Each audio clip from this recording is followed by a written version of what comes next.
Muy buenos días a todos y bienvenidos. Quiero comenzar agradeciendo a Chilenat por este espacio para hablar del prestigio de la nuez chilena, que es responsabilidad de todos, donde abordaremos algunos temas relevantes y a los que a veces no se les da el tiempo que requieren, como por ejemplo la calidad, que ya no es suficiente, sino va de la mano con la inocuidad. Comencemos entonces. Este año fue complicado, ha sido especialmente complicado por el COVID, que nos ha afectado a todos de distintas maneras y tuvimos que cambiar la forma de relacionarnos, la forma de trabajar, y esto obviamente también afectó a la industria.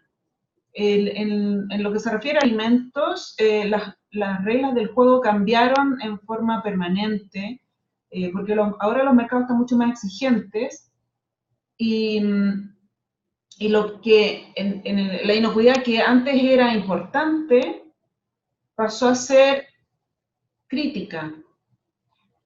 Vamos a encontrar una vacuna para el COVID, pero aunque así sea, la mirada hacia los alimentos ya es mucho más exigente.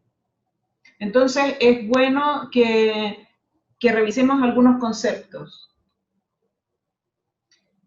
Chile, dicen mercados importantes, no lo decimos nosotros, son las mejores nueces del mundo.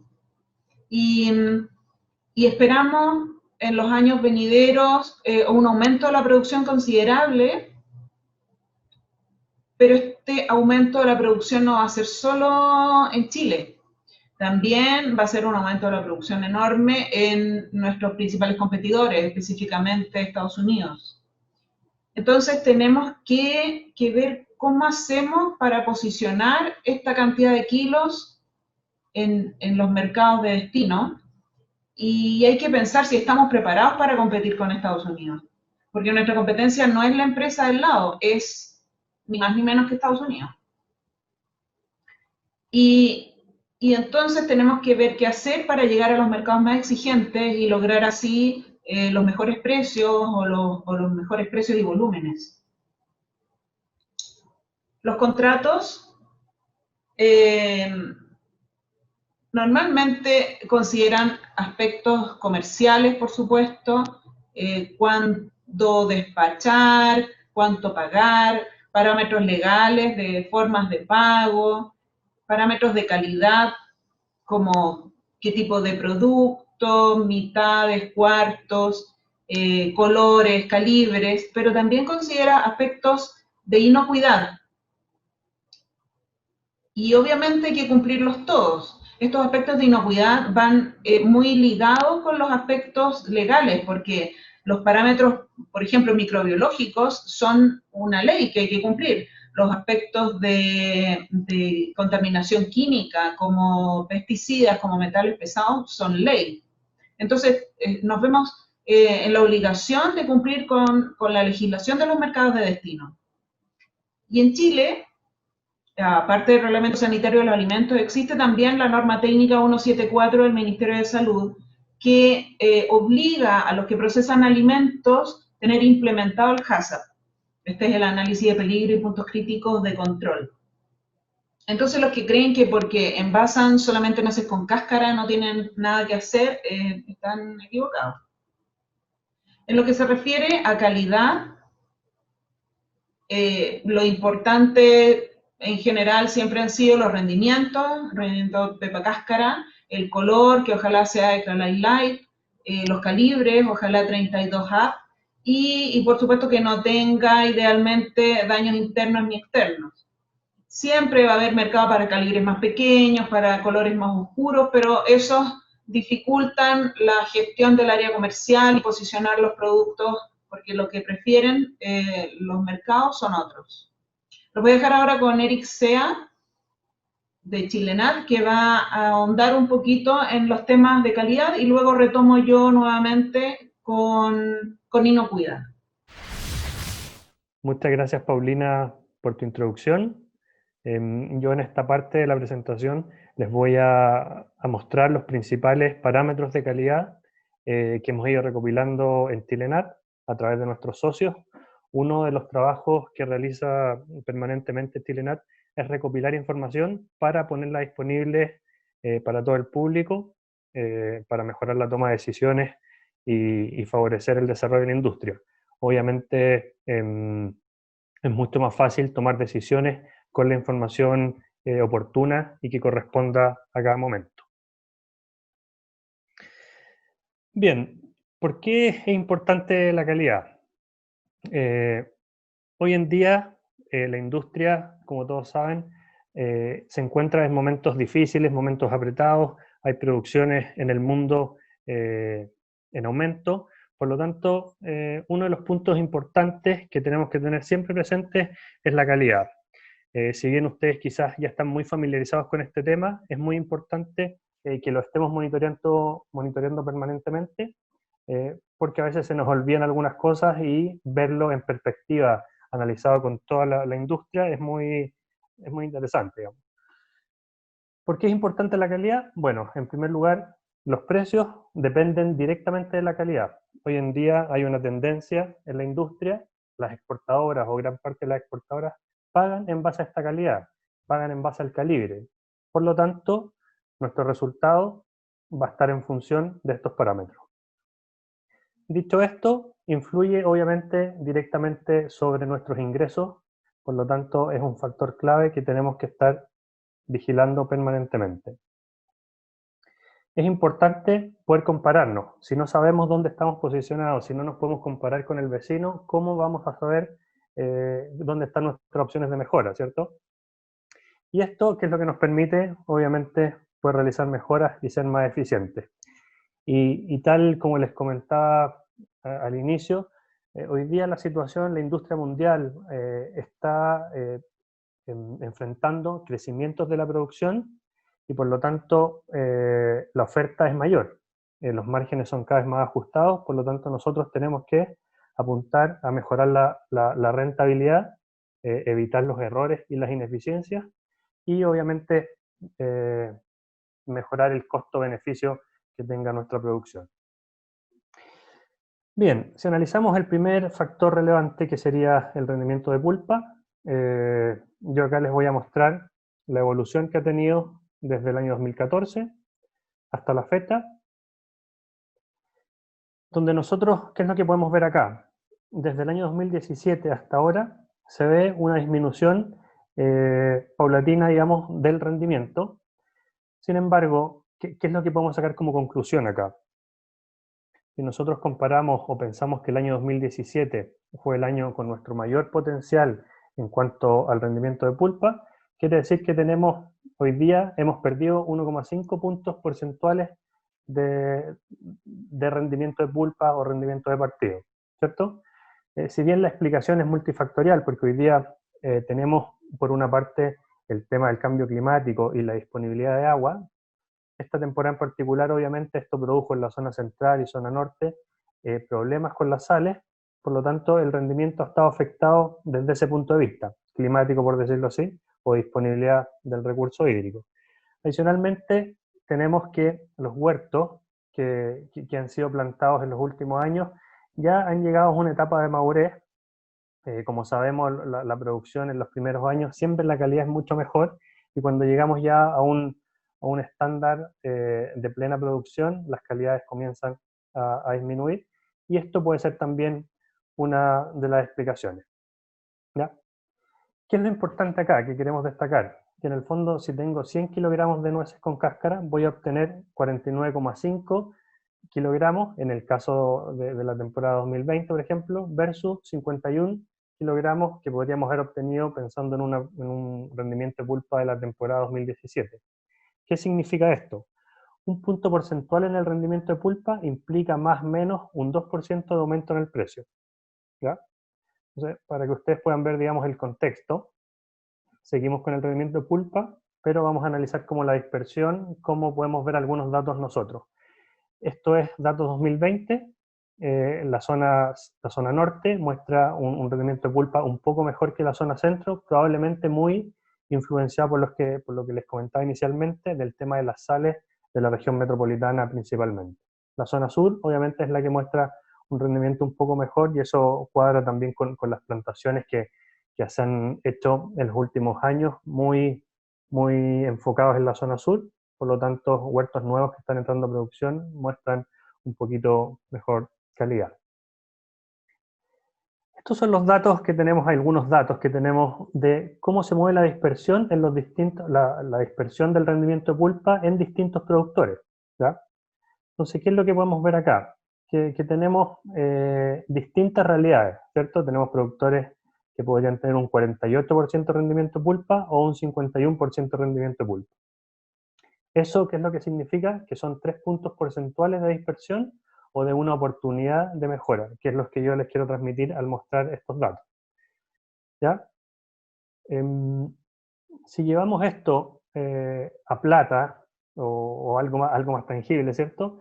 Hice ahí un pequeño ejemplo para mostrar más directamente qué significa estas variaciones en el rendimiento. Por ejemplo, si un productor produce 6.000 kilogramos por hectárea y recibe un retorno de $2 promedio, esto es para facilitar solamente la matemática, tenemos ingresos por $12.000 por hectárea.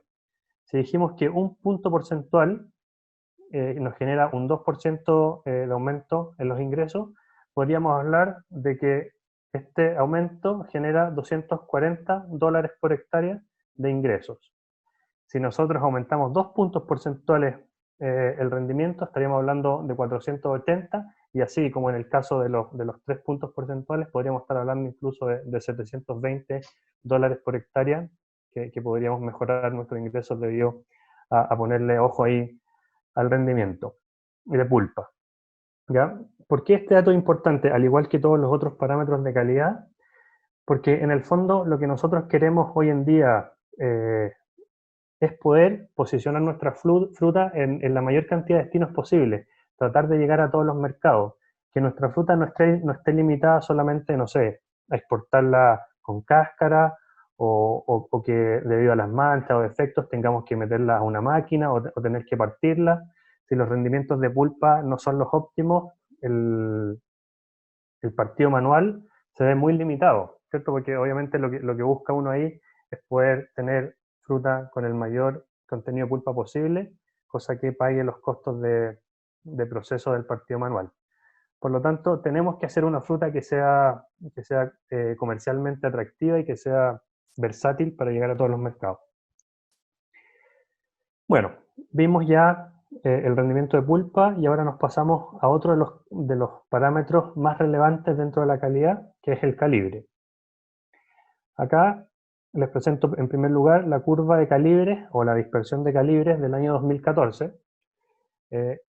Como ustedes pueden ver aquí, respecto al 2015 se ve un aumento de los calibres, por ejemplo, 30-32 y una disminución de los calibres más grandes, 34-36 o 36 más. ¿Ya? La curva gris es muy similar, que representa el año 2016, al año 2015, es decir, el calibre se mantuvo más bien a la baja. El año 2017 tiene una pequeña mejora, sin embargo los calibres más grandes, 34, 36 y 36 más, nuevamente se ven por debajo del 2014. Y aquí esta curva del 2018 es muy importante, porque como ustedes ven, vuelve a aumentar los calibres pequeños y los calibres grandes disminuyen. ¿Ya? Es importante ahí recordar este año 2018. 2019, la situación mejora un poco, pero muy similar al 2018. ¿Y qué pasó esta temporada? Seguimos con una curva muy similar al 2018. Por lo tanto, estamos hablando más bien de una mala curva de calibre. ¿Ya? Esto obviamente no es que sea una situación permanente ni que sea algo estable en los huertos. Obviamente por la coyuntura que les mencionaba de disponibilidad de agua, temas de temperatura en el verano, bueno, y todos los temas que ustedes quizás mejor manejan que yo, hemos tenido en los últimos años una tendencia a peores calibres. ¿Ya? ¿Qué pasa si analizamos los calibres más 32, que son los calibres que yo les comentaba que son más atractivos comercialmente, que son más versátiles y que nos permiten tener un abanico completo de oferta de la fruta chilena? El 2014, calibres grandes más 32, tuvimos un 84.1%. El 2017 se mantuvo más o menos similar, en torno a un 80%, y sin embargo lo que les comentaba recién, 2020, calibres grandes, tuvimos una disminución de casi 15 puntos. En el fondo pasamos de 80 o 84% a 66% de calibres grandes, ¿ya? Lo cual obviamente no es lo que buscamos y limita, por supuesto, la comercialización de nuestra fruta. Si esto lo llevamos también a ingresos, podemos ver que en el mismo ejemplo de antes, un productor que tiene una producción de 6.000 kilos por hectárea, si tiene, aquí está analizado al revés, si tiene precalibres o calibres bajo 32, que llamamos que son calibres no deseados, el productor que tiene un 30% de precalibre más cercano a la curva de este año, versus un productor que tuvo una curva de calibre más similar al año 2014, con un 15% de calibre, este productor podría obtener del orden de $750 más por hectárea, lo cual obviamente, dado lo estrecho del negocio, es muy relevante. Obviamente esos cambios, esos puntos porcentuales no son, no los voy a poder obtener, digamos, de una temporada para otra o de todas las temporadas, pero sí lo que queremos dejar para ustedes como información es que hay una dispersión y que hay una posibilidad de mejora.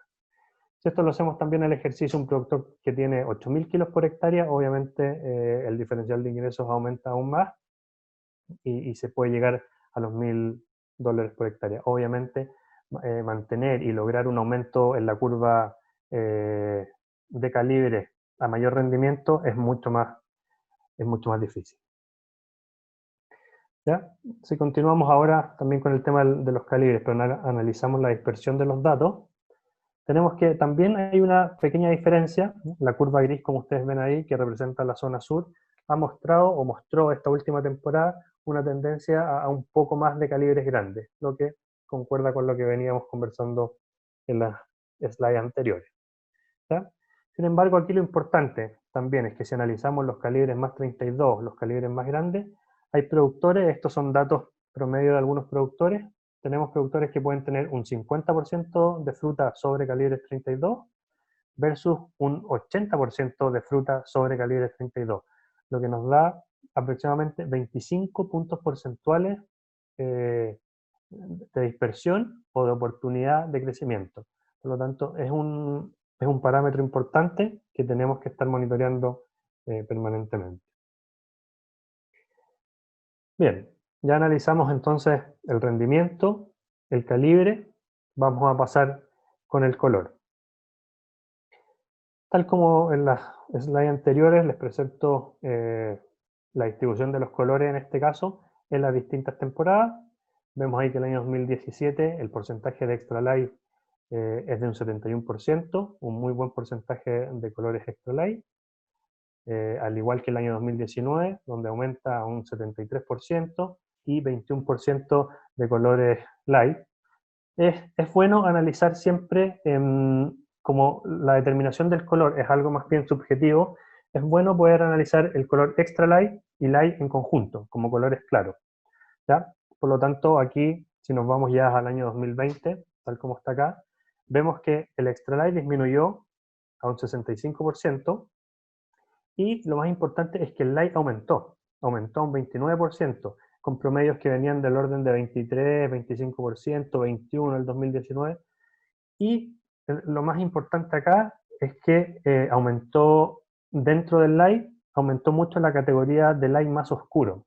Por lo tanto, es algo que obviamente nos perjudica y nos perjudicó sin duda esta temporada en términos de calidad.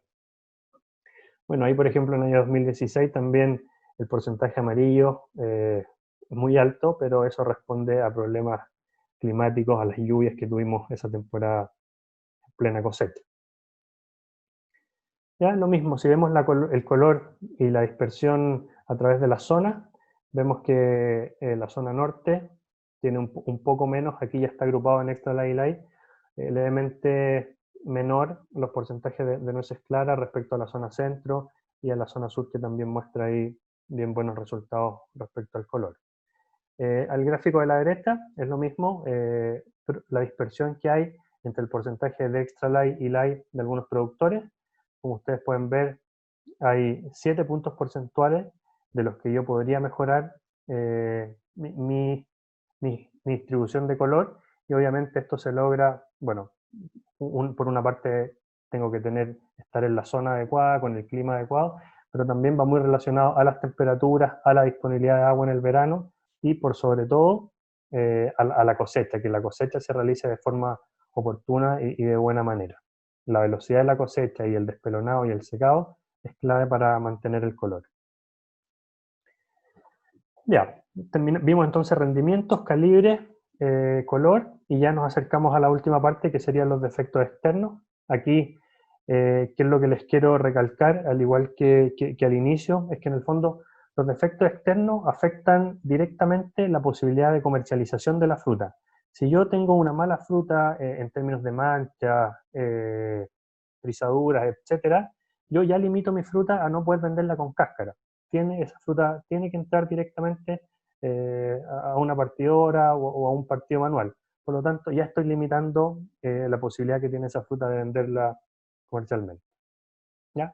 Aquí vemos una pequeña tendencia al alza. Si vemos el detalle, las manchas han ido aumentando levemente, las nueces trizadas se mantienen muy similares, al igual que el pelón adherido, pero se aprecia igual que respecto, no sé, al 2017 o al 2018, hay un pequeño incremento. Pero aquí lo importante es, el llamado es, como les decía, poder tener fruta comercialmente atractiva. Al analizar los efectos internos, vemos una leve disminución. Sin embargo, aquí les quiero hacer notar un punto. Estos datos fueron obtenidos al inicio de la temporada y probablemente con el desarrollo de los procesos y análisis de calidad, digamos, más profundos, esta situación, este 6,1% que se ve de efecto interno en el 2016, podría cambiar. Porque, ¿qué es lo que pasa? Todos sabemos que hoy día, en términos generales, la cosecha se podría separar en dos, ¿cierto? La fruta de la zona sur y la fruta de la zona centro y norte, la cual estuvo muy afectada principalmente por nueces resecas, los rendimientos de pulpa más bien bajos, y también algo que no se mide normalmente, pero que en estas últimas temporadas se ha notado mucho, es el peso de la pepa menor. Por lo tanto, si bien yo tenía en número de frutos una producción aparentemente normal, al momento de la cosecha nos dimos cuenta que esta venía caía del orden de un 10% de lo que habíamos estimado inicialmente. ¿Ya? Por lo tanto, estos defectos podrían variar, como les decía. ¿Ya? Pero lo importante aquí es lo mismo, que tenemos que apuntar a obtener fruta de la mejor calidad posible, y eso es poder integrar todos estos parámetros de calidad que yo les mencioné. Bueno, eso sería con el tema de calidad. Doy de nuevo el pase a Paulina para que pueda continuar contándonos más sobre el tema de la inocuidad. Gracias. Gracias, Eric. Decíamos entonces que nos quedamos en que el prestigio de esta nuez chilena es responsabilidad de todos. Y este es nuestro mayor activo como industria. Esa es la mejor nuez del mundo, ¿verdad?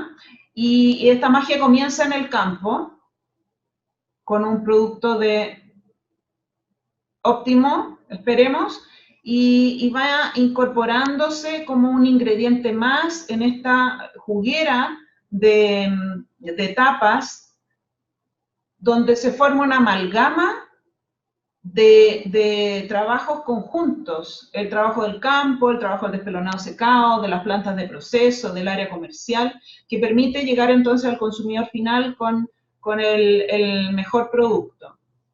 Entonces, pasamos a ser deudores solidarios unos con otros, porque cualquier error o negligencia en el mercado puede traer repercusiones millonarias para toda la industria, no solo para el que cometió el error, cerrando los mercados que luego son a veces imposibles de volver a abrir o demora mucho tiempo. Entonces, ¿qué tenemos que hacer para prepararnos? ¿Cómo vamos a trabajar? Bueno, debemos dar garantías a nuestros clientes, porque hace rato ya que en la industria la calidad dejó de ser solo color y calibres. Hoy día se espera mucho más de nosotros, y esta cadena productiva tiene que preocuparse de ello, comenzando por el principio, que son los campos, ¿verdad? Y es una cadena de valor. Cada etapa tiene que procurar hacer la mejor gestión, porque la etapa siguiente no puede corregir los errores de la anterior, o es muy difícil. Los clientes nos piden cada vez más que tengamos certificaciones que garanticen la inocuidad, y así vemos que en los campos existe el Global Gap o el Pranius, y en las plantas de proceso existen otras normas de inocuidad, como BRC, como IFS, como la 22000, incluso hay normas de inocuidad para envases y para distribuidores. Si bien esto no es obligación, el no tenerla nos limita a acceder a mercados de lead y por lo tanto al final terminan siendo obligatorias. Pero ¿qué es inocuidad? Porque hemos mencionado la palabra varias veces y no sé si está claro el concepto. Inocuidad es la garantía de que la nuez, que es un alimento, ¿verdad?, no causará enfermedad o muerte. Nosotros no sabemos si esta nuez va a llegar a un niño, a un anciano, a una persona enferma, por lo tanto no podemos asumir que ellos van a encontrar el perdigón que está incrustado, o el vidrio, o el corchete. Esa es nuestra responsabilidad. Y luego del COVID decíamos que la cosa pasó de ser importante a crítica. Entonces nos van a exigir de aquí en adelante mucho más. Nuestro principal competidor, volvemos a Estados Unidos, está bastante más adelantado que nosotros en este aspecto, porque ellos, por ejemplo, tienen el FISMA, que es una ley de inocuidad alimentaria impulsada por el gobierno, a propósito de que después de muchos incidentes reportados de enfermedades transmitidas por los alimentos, los famosos ETAs, que le costaron a la industria de alimentos millones de dólares por retiradas, ventas perdidas, gastos legales y pérdidas de mercado. Entonces ellos actuaron de manera correcta, generando esta ley obligatoria y que los pone un paso más adelante que nosotros. Entonces estamos compitiendo, tienen mucho volumen y además están preocupados de la inocuidad.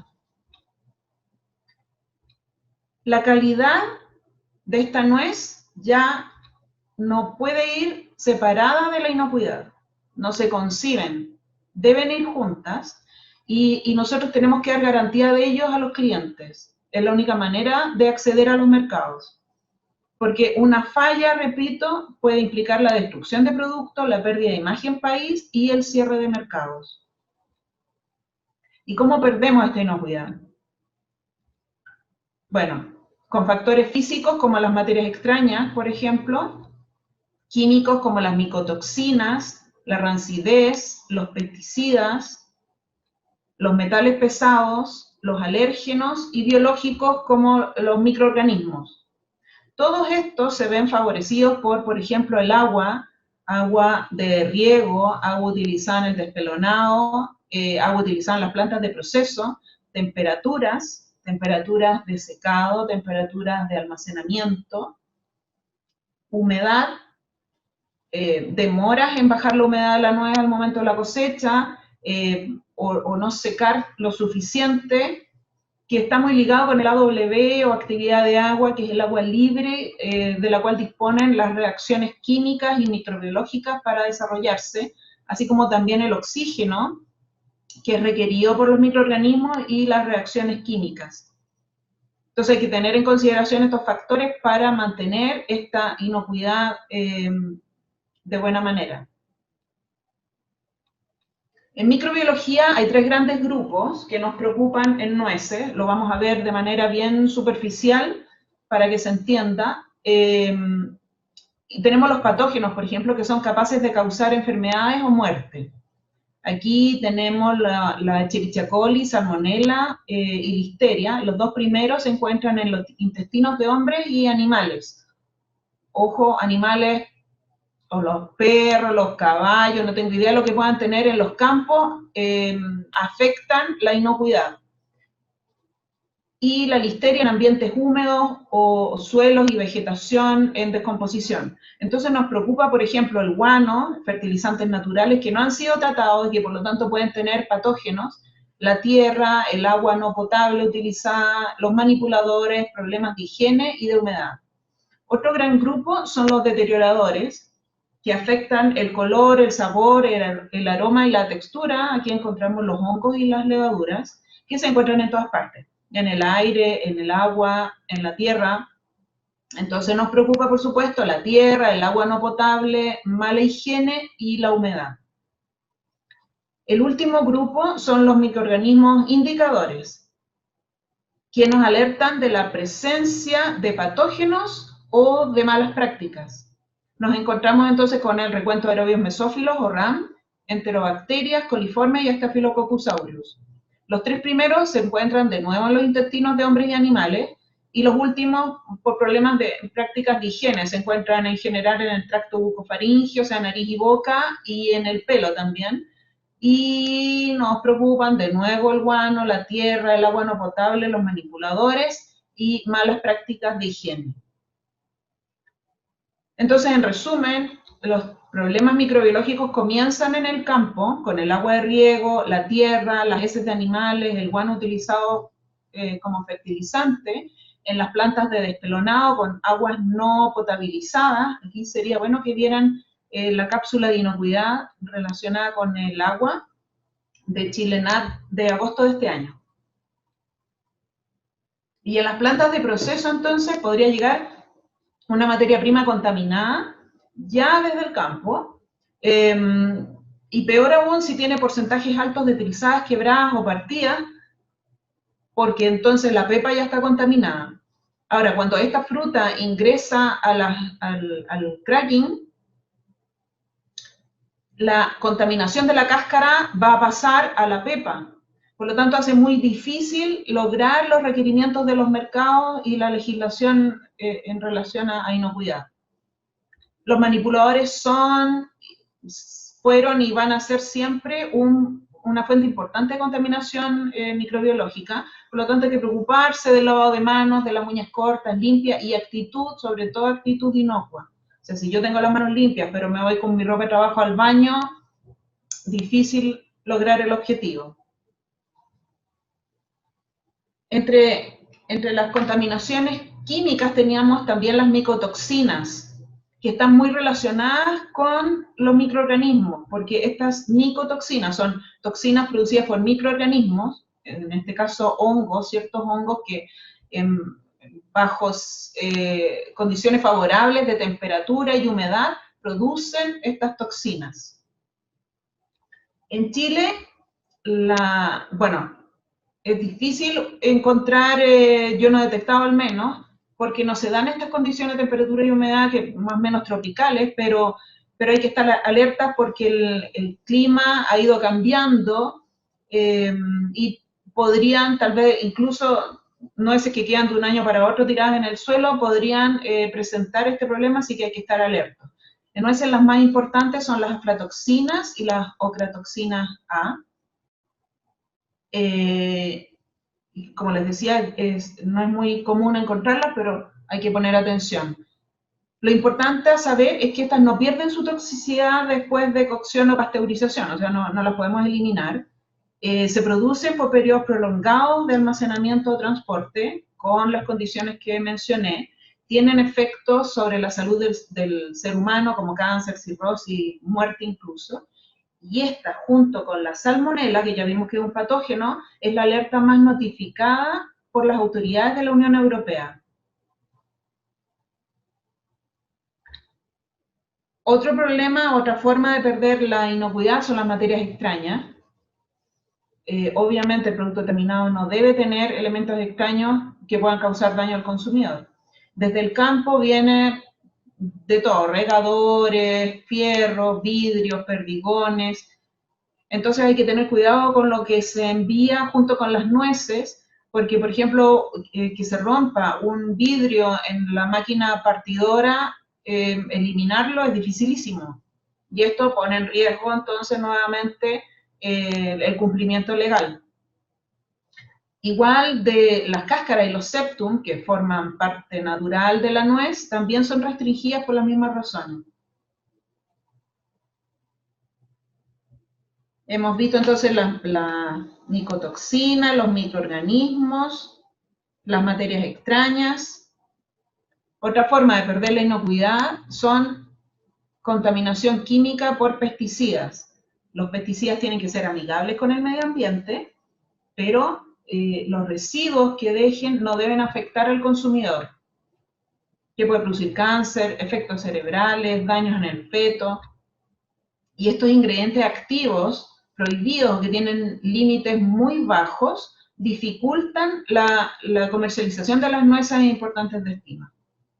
Por ejemplo, por mencionar uno, el fosfatil de aluminio, que se mide como ácido fosfónico y sus sales, el año 2016 tenía un límite de 75 miligramos por kilo, luego bajó a 2 miligramos por kilo y hoy día estamos en 500 miligramos por kilo. Entonces es importante consultar qué dice al respecto de la legislación.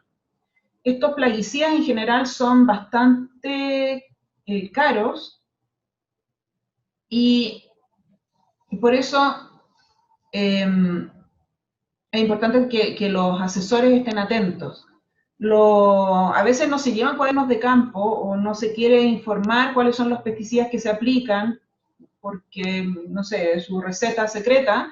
Y el problema de esto es que impide hacer los análisis para detectar precozmente la presencia de estos límites sobre la normativa.